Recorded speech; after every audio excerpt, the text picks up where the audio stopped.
सलाम दोस्तों, आज हम पादरी मॉर्विन बायर के साथ मसीह की जिंदगी का दूसरा हिस्सा पेश करने के लिए बहुत पुरजोश हैं। पादरी मॉर्विन बायर हमें यीशु मसीह की जिंदगी और हम में उसकी जिंदगी के बारे में तालीम दे रहे हैं। अगर आप नए सिरे से पैदा हुए हैं, अगर आप मसीही हैं, तो यीशु मसीह ने अपनी जिंदगी आप में रखी है और जो तालीम आप देखने वाले हैं, हम उसके लिए बहुत पुरजोश हैं और बहुत मुबारक हैं, क्योंकि यीशु मसीह ने अपनी जिंदगी हम में रखी है। तो आए अब हम पादरी मॉर्विन बायर के साथ मसीह की जिंदगी की तालीम को सीखते हैं। तो चले आए शुरू करते हैं।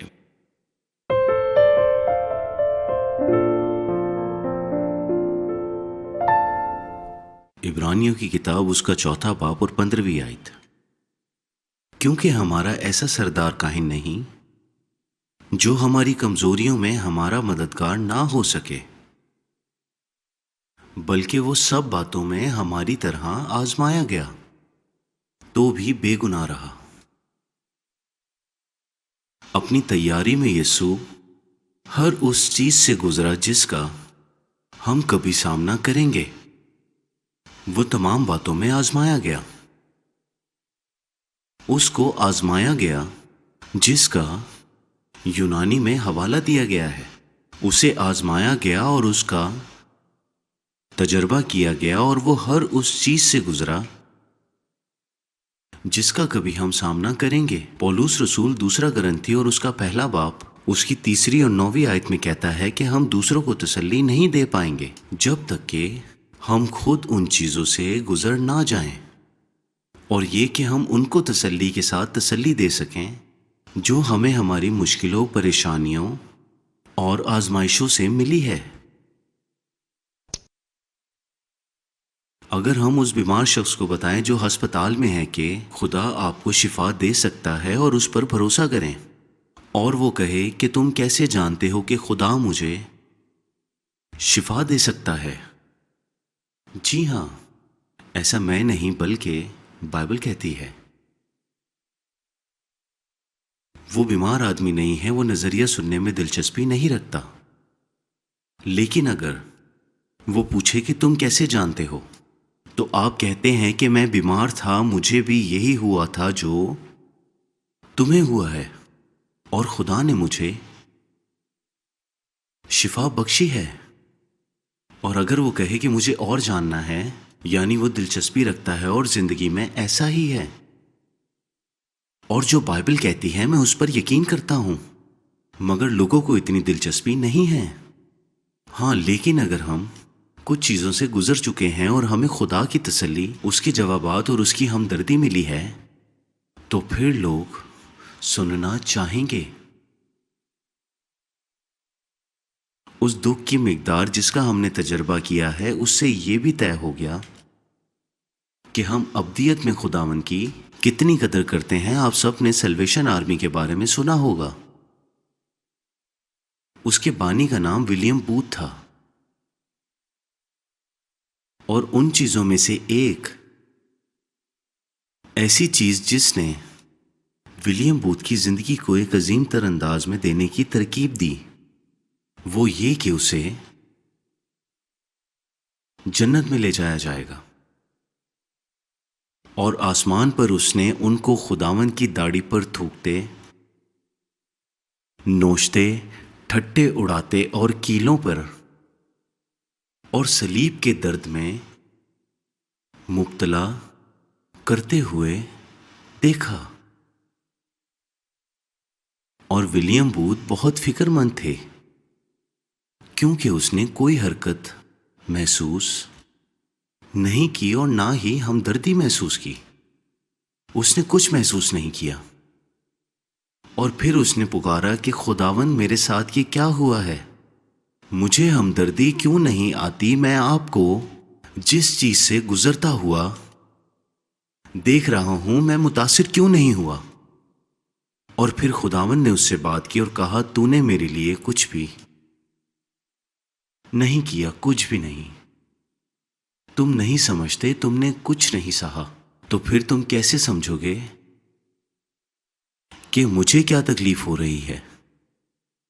विलियम बूथ फिर उस जमीन पर वापस आए और उसका नजरिया उसके बाद बिल्कुल मुख्तलिफ था, और फिर लाखों जिंदगियां बच गईं, क्योंकि उसने اپنی جان کو دوسروں کے لیے پیش کر دیا۔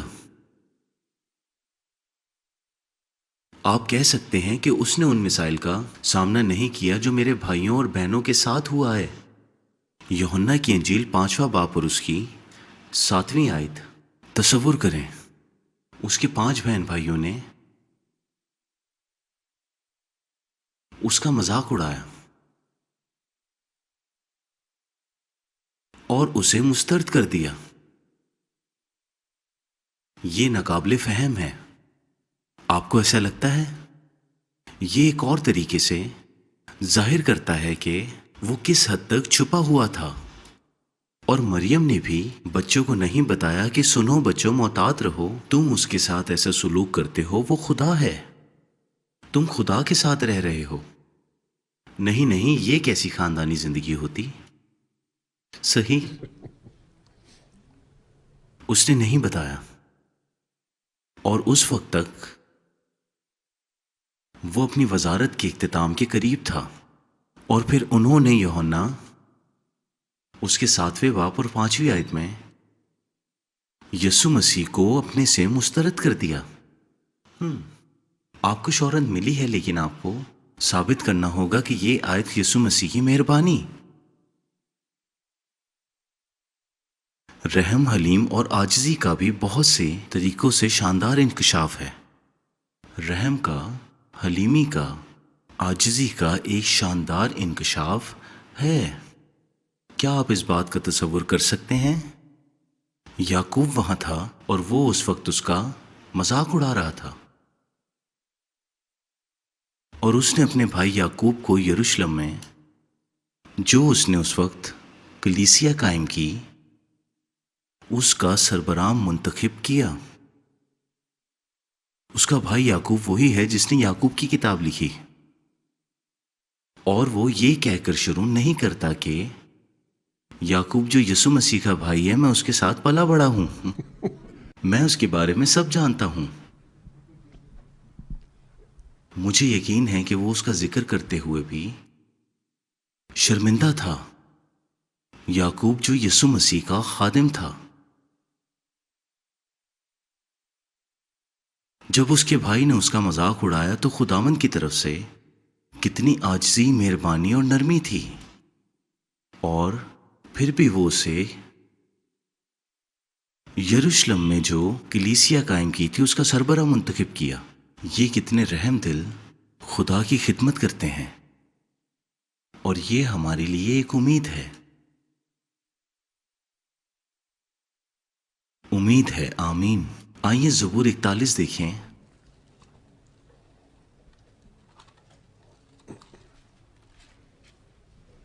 میں نے آپ کے ساتھ اس بات کا کتنی بار اشتراک کیا ہے کہ زبور خدا کی ذاتی کتاب ہے۔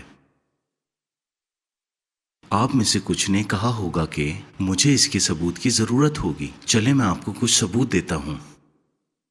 اور کلام مجسم ہوا، صحیح کہا؟ یوحنا کی انجیل 1 باب، کلام مجسم ہوا۔ اس کا کیا مطلب ہے؟ اس نے خدا کا کلام زندہ رکھا۔ اس نے صرف اس کی منادی نہیں کی، بلکہ اس نے خدا کے کلام کو زندہ رکھا۔ وہ خود کلام تھا۔ اعمال اس کے 1 باب میں لوکا نے ان تمام چیزوں کے بارے میں لکھا، اور جو اس نے کیا وہ ہمیں سکھایا۔ اس نے اسے زندہ رکھا اور پھر ہمیں سکھایا۔ وہ کلام تھا جو جسم کے ذریعے ہوا، تو اس نے زبور کو زندہ رکھا۔ وہ صرف جسم سے بنے کلام کا حصہ نہیں تھا، بلکہ وہ خدا کا کلام تھا جو مجسم ہوا۔ اس نے اپنی زندگی میں زبور کا تجربہ کیا، اور یقیناً ہم جانتے ہیں کہ ہم زبور میں صلیب کو دیکھ سکتے ہیں، ہم اس کے دکھ کو دیکھ سکتے ہیں۔ لیکن زبور 41 کچھ اور ہے جس کا اس نے تجربہ کیا۔ آپ کہہ سکتے ہیں کہ اس نے اس کا تجربہ نہیں کیا۔ زبور 41 1 آیت سے 3 آیت تک۔ مبارک ہے وہ جو غریب کا خیال رکھتا ہے، خداوند مصیبت کے دن اسے چھڑائے گا۔ خداوند اسے محفوظ اور جیتا رکھے گا، اور وہ زمین پر مبارک ہوگا۔ تو اسے اس کے دشمنوں کی مرضی پر نہ چھوڑو۔ خداوند اسے بیماری کے بستر پر سنبھالے گا تو اس کی بیماری میں اس کے پورے بستر کو ٹھیک کرتا ہے۔ اور 7ویں آیت، مجھ سے عداوت رکھنے والے سب مل کر میری غیبت کرتے ہیں، وہ میرے خلاف میرے نقصان کے منصوبے باندھتے ہیں۔ وہ کہتے ہیں اسے تو برا روگ لگ گیا ہے، اب جو وہ پڑا تو اٹھنے کا نہیں، بلکہ میرے دلی دوست نے جس پر مجھے بھروسہ تھا اور جو میری روٹی کھاتا تھا اس نے مجھ پر لات اٹھائی ہے۔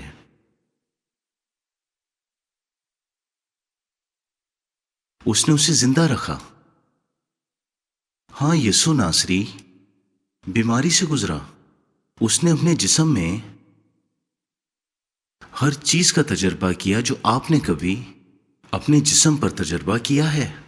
ہمارے سردار کاہن اس سے گزرے ہیں، وہ جانتا ہے کہ یہ کیا ہے۔ کیا یہ حیرت انگیز نہیں ہے؟ اور آج کے دور میں آپ کیا کہیں گے؟ میرے دماغ میں کچھ الفاظ چل رہے ہیں لیکن میں انہیں نہیں کہوں گا، لیکن کچھ نام نہاد روحانی رہنما اگر وہ وہاں رہ رہے ہوتے تو وہ یہ کہنا پسند کریں گے کہ یسوع کا ایمان یا کچھ اور وہ نہیں تھا، اس کی زندگی میں گناہ ہوگا اس لیے وہ بیمار ہوا۔ یقیناً وہ شیطان ہی ہے جو یسوع کو بیمار کر رہا ہے، اور یسوع کو شیطان سے ملامت کرنے کی ضرورت ہے نہیں۔ شیطان کی ملامت یا زیادہ ایمان حاصل کرنے یا اپنے گناہ کو روکنے کے علاوہ بیماری میں اور بھی بہت کچھ ہوتا ہے اس میں، لیکن عام طور پر یہ مسئلہ نہیں ہوتا۔ اس میں اور بھی کچھ ہوتا ہے۔ ہو سکتا ہے کہ خدا ہم سے بات کر رہا ہو اور ہماری توجہ حاصل کرنے کی کوشش کر رہا ہو۔ میں آپ کے سامنے اس شاندار نظم و ضبط کا ذکر کرنا چاہتا ہوں جو اس نے ایک بار اس کو تیر آبدار کیا اور چھپا دیا۔ اس کے نظم و ضبط کا تصور کریں، نہ صرف اس وقت جب وہ ترکش میں تھا بلکہ اس عمل کو جو 12 سے 30 سال کی عمر کے درمیان تھا۔ تصور کریں کہ وہ اپنے باپ کے ہاتھ کے سائے تلے کس حد تک چھپا ہوا تھا۔ کیا آپ تصور کر سکتے ہیں کہ یسوع ناصری کے پاس ان 18 سالوں کے درمیان بنین و انسان کے لیے تمام قسم کے جوابات موجود تھے؟ جب وہ 18 سال کا تھا، کیا آپ کو ایسا نہیں لگتا؟ میرا مطلب ہے انسانی ضرورت کی اس کے پاس ہر چیز تھی، اور اس نے اپنا منہ کبھی نہیں کھولا کیونکہ باپ نے اسے ایسا کرنے کو منع کیا تھا۔ یہ وقت اس کے منہ کھولنے کا نہیں تھا کیونکہ باپ نے منع کیا تھا۔ میرا مطلب ہے یہ بالکل حیران کن ہے جب آپ اس کے بھائی یوحنا کے بارے میں اس بات کو سوچتے ہیں۔ وہ یہ بھی نہیں جانتا کہ وہ یسوع ہے، کہ وہ جسم میں خدا ہے، کہ وہ ایمانویل ہے، جس کا ترجمہ یہ ہے کہ خدا ہمارے ساتھ ہے۔ کیا یہ حیران کن نہیں ہے؟ اسرائیل میں کوئی بھی نہیں جانتا تھا۔ یوحنا نے خود کہا کہ میں نہیں جانتا کہ وہ کون ہے، اور کوئی کہہ سکتا ہے کہ یقیناً وہ جانتا تھا کیونکہ جب یسوع آیا تو اس نے کہا کہ مجھے تجھ سے بپتسمہ لینا چاہیے، نہ کہ اس کے برعکس تجھے مجھ سے۔ وہ اچھا ہے۔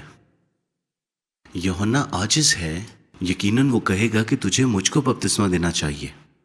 اسے اندازہ نہیں تھا کہ وہ جلال کے بادشاہ کو بپتسمہ دینے والا ہے۔ کیا لمحہ ہے! یوحنا اس آسمانی کبوتر کے اترنے اور ان لوگوں میں سے ایک پر ٹھہرنے کے انتظار میں تھا جن کو وہ بپتسمہ دے رہا تھا۔ اور تصور کریں، بپتسمہ دے رہا تھا نہیں نہیں نہیں، ہزاروں تھے جیسے کہ یسی کے ساتھ سیموئل کی طرح۔ اسے نہیں، اسے بھی نہیں، اس کو بھی نہیں، اور اسے بھی نہیں۔ کیا یہ سب تمہارے بیٹے ہیں؟ مجھے ایک اور ملا ہے، وہ معمولی ہے، بس بھیڑ پال رہا ہے۔ اسے اندر لے آؤ۔ وہی ایک ہے، اور اسی لیے یوحنا یسوع کو جلال میں بپتسمہ دیتا ہے، آسمانی جلال میں، اور جو یہ بولتا ہے یہ خدا کا برہ ہے جو جہاں کے گناہ اٹھا لے جاتا ہے۔ کیا لمحہ ہے! جب کبوتر اس پر اترا تو نہ صرف اترا بلکہ اس نے کہا کہ اسے اترنا ہے اور رہنا ہے، کیونکہ کبوتر دوسروں پر اترے اور پھر چلے گئے۔ یہ کیسے ممکن ہے کہ ناصرت کے لوگوں کو اس نے اپنے بھائیوں کو معلوم نہ ہو کہ وہ ایمانویل ہے؟ وہ کتنا پوشیدہ تھا، میرا مطلب ہے کہ ان کی آنکھیں اندھی تھیں، بند تھیں۔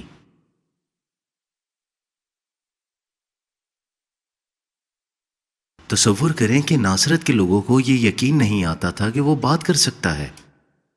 تصور کریں کہ جب وہ اپنی وزارت کا آغاز کرنے کے بعد عبادت گاہ میں آیا تھا تو اس نے بولنا کہاں سے سیکھا؟ اس نے 30 سال تک عبادت گاہ میں اپنا منہ نہیں کھولا۔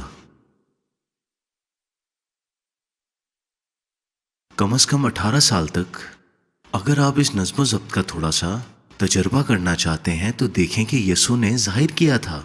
اگلی بار جب آپ دو لوگوں کو آپس میں جھگڑتے دیکھیں گے اور آپ کو اس بارے میں علم ہو، میرا مطلب ہے کہ آپ اس بارے میں جانتے ہو، آپ سمجھ رہے ہیں میں کیا کہہ رہا ہوں؟ آپ کے پاس جواب ہو، آپ کو یہ حقیقت معلوم ہے کہ سچ کیا ہے، کون صحیح ہے، یا شاید ہو سکتا ہے کہ ان میں سے کوئی بھی شخص صحیح نہیں ہے۔ کیا آپ تھوڑا سا محسوس کرنا چاہتے ہیں جو یسوع نے 18 سال تک محسوس کیا ہے؟ تو بس اپنا منہ مت کھولیں، پھر دیکھیں کہ کیا آپ یہ کر سکتے ہیں۔ دیکھیں کہ آپ سن سکتے ہیں۔ آپ کو جواب مل گیا ہے لیکن آپ انہیں نہیں بتاتے۔ ہم میں سے کوئی بھی نہیں کر سکتا، لیکن یسوع نے 18 سال تک کیا۔ میں ایک بات واضح کرنا چاہتا ہوں، وہ یہ ہے کہ اس کا مطلب یہ نہیں ہے کہ جب تک ہم مکمل طور پر تیار نہ ہو ہم خدمت کو نہیں کر سکتے، یا ہم اشتراک نہیں کر سکتے کہ خدا ہمیں استعمال نہیں کر سکتا۔ نہیں، ایسا بالکل نہیں ہے، میں نہیں کہہ رہا کہ ایسا ہوگا۔ ہم چھپے رہ سکتے ہیں جیسے کہ موسیٰ 40 سال تک چھپا رہا، لیکن ہم دیکھیں کہ وہ بالکل آسمانی بھیڑیں نہیں تھیں جن کی ہم دیکھ بھال کرتے ہیں۔ شاید وہ جسمانی بھیڑیں ہوں جیسا کہ پولس رسول کی کرنتھیوں میں تھی، لیکن ہمیں استعمال کیا جا سکتا ہے، اور ہم دیکھیں گے کہ ہمیں ایسا نہیں کہنا چاہیے کہ میں تیار نہیں ہوں اور مجھے مزید تیار ہونے کے لیے 18 سال چاہیے۔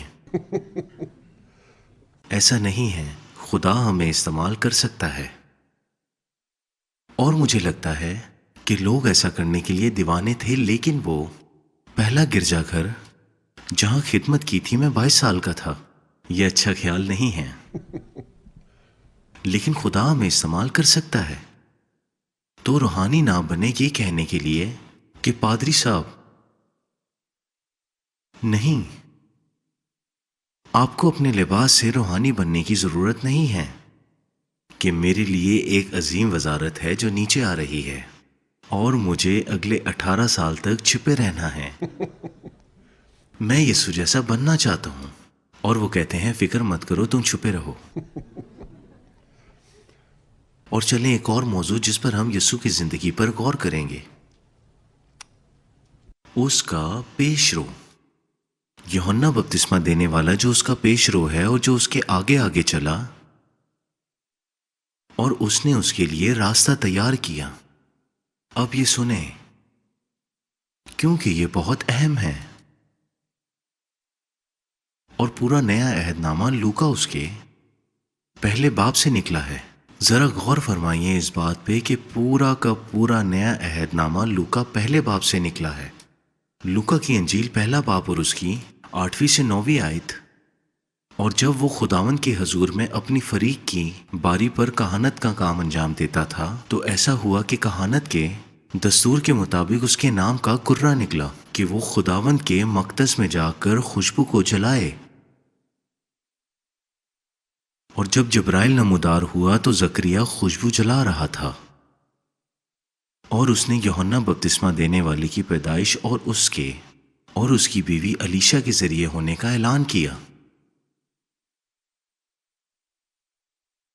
और जकरिया खुशबू जलाने की खिदमत कर रहा था। मैं इस आयत से कुछ वाज़ेह करना चाहता हूं जो हम जानते हैं, लेकिन उस वक्त तक ये आयत वाज़ेह नहीं होगी जब तक कि हम यहूदियों की तारीख पर नज़र ना डाल लें। और जब हम उस पर नज़र डालेंगे तो ये आयत का मकसद हमें वाज़ेह होगा। और वो कहता है कि उसका कुर्रा, जो इस कुर्रे का हवाला दे रहा है कि आप कुर्रा निकालते हैं, इसका बिल्कुल यही मतलब है जैसा कि उस दिन कुर्रा निकाला था। क्योंकि मुकद्दस मकाम में जाना और खुशबू जलाकर बाकी दिन और रात के लिए शमा तैयार करना एक काहिन होने के नाते सबसे बड़ा एजाज था। ये बहुत बड़ा एजाज था, और सबसे बड़ा एजाज जो मुमकिन था सिवाय सरदार काहिन के, जिसको साल में एक बार मुकद्दसात में जाने का एजाज था। सिर्फ एक बार, लेकिन कोई काहिन मुकद्दसात में नहीं गया। और सबसे बड़ा एजाज मुकद्दस मकामात में जाना था, जहां दिन में 2 बार सरदार काहिन के अलावा कोई नहीं जा सकता था। और वहां बहुत सारे काहिन थे, और वो सब काहिन ये करना चाहते थे, लेकिन वो हर सुबह और शाम कुर्रा निकालते थे। और एक बार एक काहिन मुकद्दस मकामात में था। मेरा मतलब है कि जब वो खुशबू जलाने के लिए मुकद्दस मकामात में गया, तो तब उसका नाम रजिस्टर पे था, और उसने कभी कुर्रा नहीं निकाला। ये उसका मुकद्दस मकाम में जाने का एक वाहिद मौका था। उसके बाद उसका नाम कभी शामिल नहीं किया गया। वो सिर्फ वही दिन था जब जकरिया ने मुकद्दस जगह पर खुशबू जलानी थी, जब जिब्राइल उस पर जाहिर हुआ था, उसी दिन किया था। लेकिन वो क्या कर रहा था? ये सुबह शाम की कुर्बानी थी। क्या आप सबको ये याद है? हमने इस बारे में पढ़ा है। उन्होंने खुशबू जलाई और कुर्बान गाह पर सुबह शाम कुर्बानी के लिए बर्रा चढ़ाया। तो ऐसे यूहन्ना बपतिस्मा देने वाले की जिंदगी आती है। और अगर हम गौर करें तो ये पूरे नए अहदनामे का आगाज है। अगर आपको लगता है कि सुबह शाम कुर्बानी इतनी अहम है, तो लूका उसके पहले बाब पर नजर डालें। ये यूहन्ना की जिंदगी देने वाले का एक जरिया है, जहां जकरिया खुदावंद की खिदमत कर रहा है, और फिर अचानक उसकी कयामत की ताकत उस पर और अलीशा पर आती है, और वो यूहन्ना बपतिस्मा देने वाले को जन्म देते हैं। क्या हम खुदा की खिदमत कर रहे हैं? हमें यह मौका मिलता है कि हम खुदा के काहिन बने और हर रोज उसके सामने जाएं। क्या हम ऐसा करते हैं? क्या हम खुदा की खिदमत कर रहे हैं? हमें यह मौका मिलता है कि हम खुदा के काहिन बने और हर रोज उसके सामने जाएं। तो क्या हम ऐसा कर रहे हैं? खुदा तो हमें वफादार रहने की तौफीक दे। आइए हम लूका 7वां बाब और उसकी 28वीं आयत में देखते हैं कि यीशु यूहन्ना बपतिस्मा देने वाले की गवाही देता है, और बहुत से ईमान वाले और नादान ईमान वालों ने इस छोटी सी आयत को लेकर उसी के साथ चलते रहे। वो इस आयत को अपना रास्ता बनाकर चलते रहे। यीशु मसीह ने कहा, मैं तुमसे कहता हूं कि जो औरतों से पैदा हुए हैं उनमें यूहन्ना बपतिस्मा देने वाले से कोई बड़ा नहीं, लेकिन जो खुदा की बादशाही में छोटा है वो बड़ा है। और मसीह में वो छोटे बच्चे ये कहते हैं कि मैं सबसे छोटे में से हूं, लेकिन मैं यूहन्ना बपतिस्मा देने वाले से बड़ा हूं। क्या आपने कभी सुना है? क्या किसी ने ऐसा सुना है? सुना है तो बताएं। हम में से कितने लोग जानते हैं कि खुदा की बादशाही में छोटा कौन था? लूका की अंजील 9वां बाब और उसकी 48वीं आयत। क्योंकि जो तुम में से छोटा है, गौर करिएगा, क्योंकि जो तुम में से सबसे छोटा है वही बड़ा है। और कौन सबसे बड़ा था और कौन बादशाही में सबसे बड़ा है? वो यीशु है। और वो खादिमों का खादिम क्यों था? उसने अपने आप को तमाम इंसानियत में सबसे छोटा बना दिया। वो बादशाही में सबसे छोटा था और इसीलिए वो बादशाही में सबसे बड़ा था। और फिलिपियों उसका 2 बाब इसे वाजे करता है कि आइए मेरे साथ निकालें फिलिपियों उसका 2 बाब और 9वीं आयत। यीशु नीचे नीचे और नीचे और नीचे होता चला गया। इसी वास्ते खुदा ने भी उसे बहुत सरबुलंद किया और उसे वो नाम बख्शा जो सब नामों में आला है। छोटी भेड़ें, धोखा ना खाओ। तुम यूहन्ना बपतिस्मा देने वाले से बड़े नहीं हो, उसके करीब भी नहीं हो। जी हां, यूहन्ना से बड़ा कोई नबी नहीं है। एक और गलत तशरीह सुने। अच्छा, इसका यह मतलब नहीं है कि वो सबसे बड़ा नबी था। ये एक और गलत तशरीह है। इसका मतलब सिर्फ वही है जो वो कहता है कि उससे बड़ा कोई नबी नहीं है, कोई भी नहीं। यहां तक कि मूसा भी बड़ा नबी नहीं था, लेकिन वो कमतर भी नहीं था। आप समझ रहे हैं? मेरा मतलब है कि मूसा यूहन्ना बपतिस्मा देने वाले से कमतर नहीं था, लेकिन बड़ा भी नहीं था। वो दोनों बहुत अहम खुदाई नबी थे। यूहन्ना की अंजील उसका 10वां बाब और 41वीं आयत। आइए मेरे साथ निकालिए यूहन्ना 10वां बाब और 41वीं आयत। और यूहन्ना बपतिस्मा देने वाले ने कोई मौजज़ा नहीं किया। और देखें, हमारे पास रूहानियत और पुख्तगी को जांचने के लिए एक अलग तरीका है। मौजज़े का मतलब ये नहीं कि आप पुख्ता हैं। हकीकी और सच्चे मौजज़ात करने का मतलब ये नहीं कि आप पुख्ता हैं। ये सिर्फ एक शख्स की पर खुदा की पुकार है। खुदा ने यूहन्ना को मौजज़े के लिए नहीं बुलाया, लेकिन यूहन्ना से बड़ा कोई नबी नहीं था। तो लिहाजा अगर आपने अभी तक बहुत सारे मौजज़ात नहीं किए तो हौसला शिकनी ना करें, शायद आप करेंगे। लेकिन अगर आप मौजज़ात नहीं करते तो इसका कोई मतलब नहीं। इसमें परेशान ना हो। ये पैमाना नहीं है जो खुदा पुख्तगी या उसकी इज्जत या उसकी नेमत का तायुन करने के लिए इस्तेमाल करता है। मत्ती की अंजील उसका 3 बाब और 1 से 4 आयत में देखते हैं, यूहन्ना ने अच्छी जिंदगी पाई। आप में से कितने लोगों ने इजहार को सुना है एक अच्छी जिंदगी? आप में से काफी लोगों ने सुना है एक अच्छी जिंदगी। उसे हस्पानवी जुबान में कहते हैं ला डुल्स वीदा। नहीं, आप इसे ऐसे कहते हैं, हाँ, ला बुइना वीदा। या कह सकते हैं कि इटालियन जुबान में ये सही है। ला बुइना वेदा का मतलब एक अच्छी जिंदगी, और जो हर कोई हासिल करना चाहेगा। सही कहा। यूहन्ना ने एक अच्छी जिंदगी पाई। वो बियाबान में रहता था। उसके पास खाने को सिवाय टिड्डियां और जंगली शहद के कुछ नहीं था। यही टिड्डियां उसने खाई।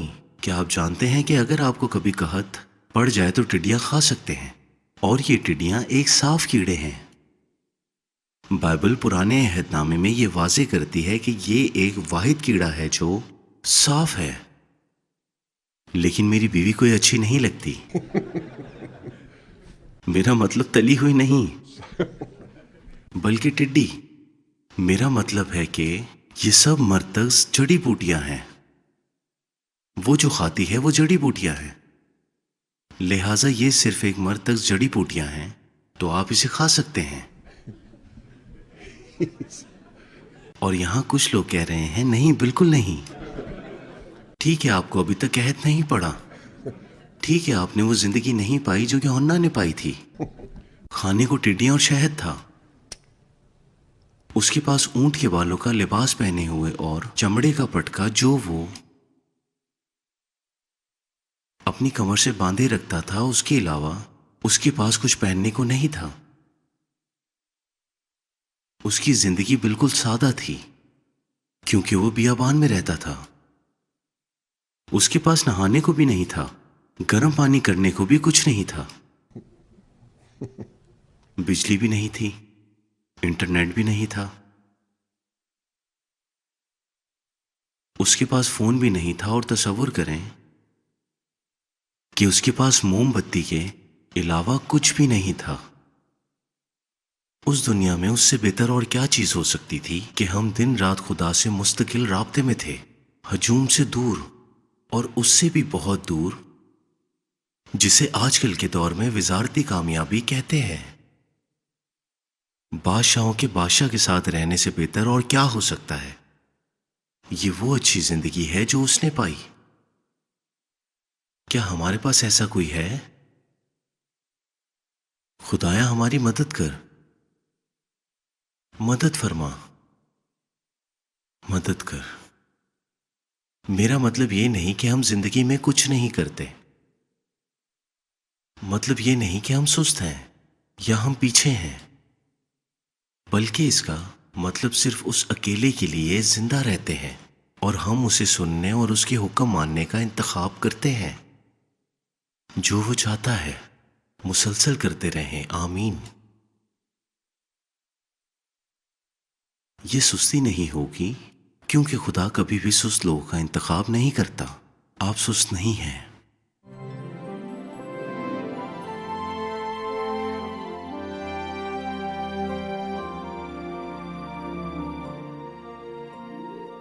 آج کے لیے ہمارے پاس اتنا ہی وقت ہے, لیکن مستقبل کی نشریات کے لیے ہم آہنگ رہیں گے کیونکہ ہم پادری مورون بائر کے ساتھ مسیح کی زندگی کے بارے میں سیکھتے رہیں گے.